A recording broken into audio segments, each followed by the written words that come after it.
combat pour la reconnaissance des candidatures indépendantes. Au local. Voilà, au local. Donc, moi, je suis libre. Je n'ai pas besoin d'être typé, d'être dans un encadrement précis pour mener mon action.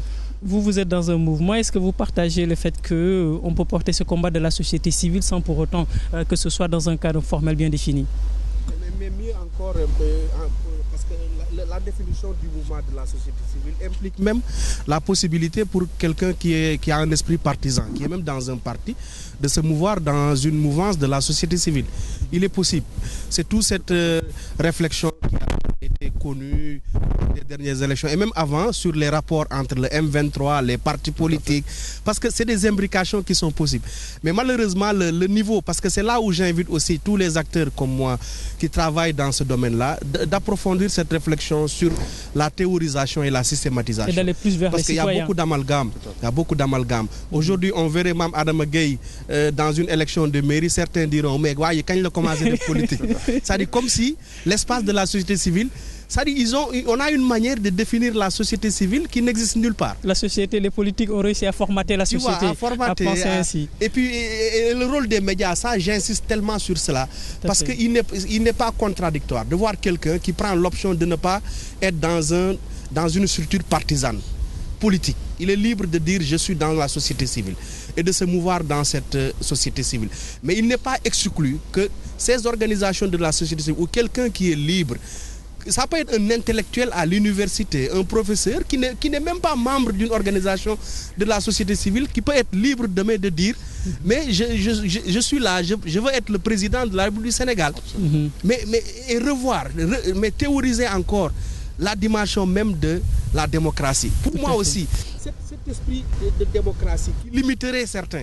Parce que la démocratie n'est pas uniquement aussi une idéologie qui promeut un peu l'implication de tout le monde.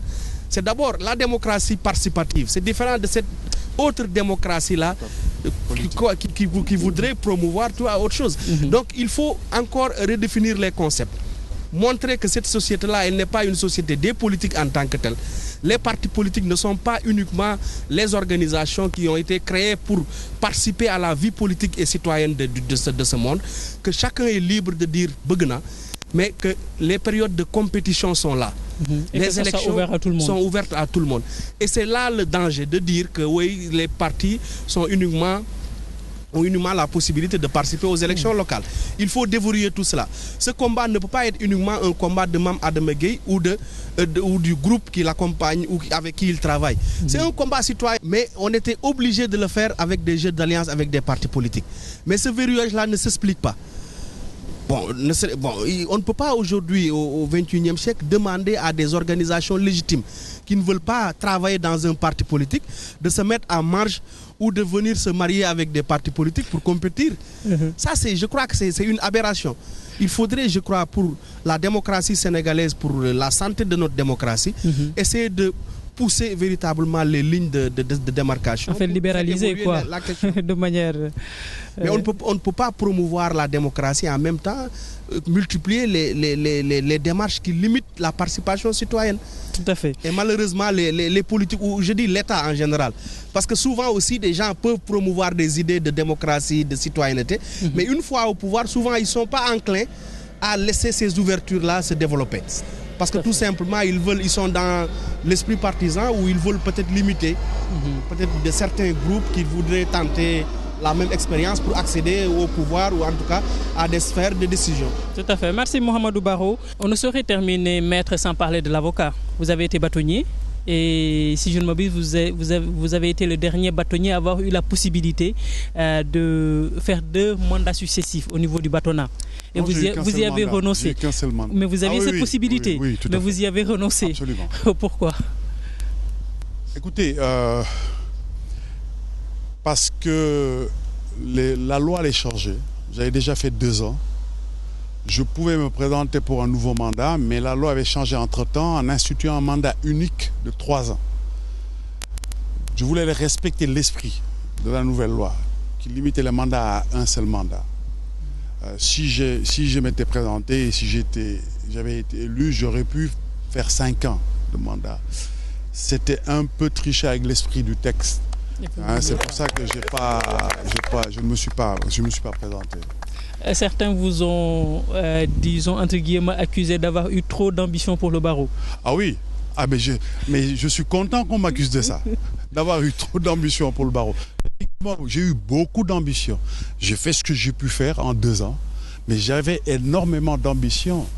Et je trouve que ce n'est même pas une accusation. Moi, c'est un honneur pour moi qu'on dise que j'avais trop d'ambition pour le barreau. J'étais là pour avoir de l'ambition pour le barreau, justement. Parce que c'est une très belle profession et il y a énormément de choses à faire, qui restent à faire. Et bon, j'ai fait mes 2 ans, il y a eu un autre bâtonnier qui est arrivé, bon, voilà. Mais je pense que pendant le temps que j'ai passé, j'ai essayé de donner une grosse ambition à cette profession. Parce que l'avocat a un rôle central dans la cité. Nous sommes dans un pays, on parle d'état de droit, on est dans un pays où la majorité des Sénégalais sont illettrés. Alors que tous les supports de nos droits sont écrits dans une langue que la majorité des Sénégalais ne savent pas lire. L'interface incontournable entre les citoyens et leurs droits, c'est l'avocat. Parce que même quand on est un intellectuel et qu'on sait lire le français, on ne sait pas forcément accéder à la loi. Et la citoyenneté, elle est virtuelle quand le citoyen ne connaît pas ses droits. C'est pour ça qu'un avocat dans une société, déjà même avec une majorité de personnes lettrées importantes, mais a fortiori dans une société où la majorité est illettrée. Aujourd'hui, le Sénégalais lambda qui ne sait pas lire une loi, qui ne sait pas lire un texte, qui ne sait pas lire en français, comment peut-il connaître ses droits? C'est pour ça que l'avocat doit jouer ce rôle fondamental. C'est même un rôle de service public, c'est-à-dire permettre aux citoyens de connaître leurs droits. De la justice de manière globale, vous avez eu, disons, à poser le doigt sur le dysfonctionnement lors de la rentrée des cours des tribunaux en 2010, qui est resté célèbre avec la sortie de Maître Wade. Donc ce dysfonctionnement de la justice dont vous avez parlé, aujourd'hui vous pensez que les avocats peuvent jouer un rôle pour, disons, essayer de rééquilibrer un peu Oui, les avocats ont un rôle fondamental, ils ont un rôle incontournable dans la justice. Bon, les critiques à l'encontre de la justice, mes critiques à l'époque portent sur le système. Certains l'ont interprété comme des critiques dirigées contre les magistrats. C'est pas ça, parce que dans le système, il y a les avocats, il y a les magistrats, il y a les greffiers, il y a d'autres acteurs dans le système. C'est le système qui est malade. Parce que dans chacun de ces corps, il y a un peu des personnes, la mauvaise graine, qui perturbe le fonctionnement du système. Donc il faut avoir une approche systémique. Et de ce point de vue, toutes les composantes de la justice ont un rôle à jouer. Les magistrats, les avocats, les greffiers, les huissiers, toutes les composantes de la justice. Ce qui importe, c'est qu'on ait tous ensemble conscience du fait que ce système connaît des problèmes et qu'on réfléchisse. Parce que je pense qu'aujourd'hui, une réflexion incontournable dans la justice, c'est qu'il faut qu'on repense la vision de la justice. C'est quelle vision? Parce que la justice a connu une évolution. Mais aujourd'hui, la justice fonctionne encore sur la base de la conception originelle. Alors que les fonctions de la justice ont évolué. Aujourd'hui, la demande des citoyens en droits de l'homme est beaucoup plus importante qu'il y a 30 ans. La demande des citoyens en qualité de vie environnementale est différente. La demande des citoyens en matière économique et sociale est différente. La demande des entrepreneurs, des entreprises par rapport au rôle de la justice est différente. Mais si la justice reste dans sa conception originelle, elle ne peut pas prendre en charge correctement toutes ces demandes. Donc c'est pour ça qu'il faut avoir une réflexion sur une nouvelle vision et que l'ensemble des acteurs de la justice se comportent en fonction de cette vision partagée. Voilà des pistes de réflexion. Voilà, c'est comme ça qu'il faut comprendre les critiques. Parce que moi-même, je fais partie du système, je ne suis pas content que ça ne fonctionne pas bien. C'était l'esprit de mon propos qui avait été très mal compris par le président, qui contestait des évidences. Et d'ailleurs, l'opinion a tranché. Parce que quand le président a eu cette réaction très virulente, je n'ai pas répondu. J'ai renvoyé le débat aux citoyens en disant que les citoyens s'expriment. Quand les citoyens se sont exprimés, il n'y avait pas photo. Tout à fait. Voilà, merci maître, c'est une très belle conclusion. Mais moi, je voudrais remercier Elhadji Abou Gueye et ceux qui l'accompagnent, parce que c'est le président du RENGES avec qui je travaille sur un partenariat, c'est des jeunes entrepreneurs. Tout à fait. On essaie de faire quelque chose ensemble et je suis très content qu'ils aient pris la peine d'assister à cette émission et je les remercie du fond du cœur. Moi aussi, je les remercie d'avoir assisté à cette émission. Et merci également à Mouhamadou Barrow. Je le rappelle, un confrère, mais également un membre de la société civile. Merci à vous, maître, d'avoir accepté cette invitation. Et merci également à vos proches, notamment votre sœur jumelle, et Mme Awa, et également votre proviseur, Aline Fati et Mme Diakhaté, que vous tenez très en estime. Madame Diokhane, voilà, qu'elle m'excuse, Madame Diokhane.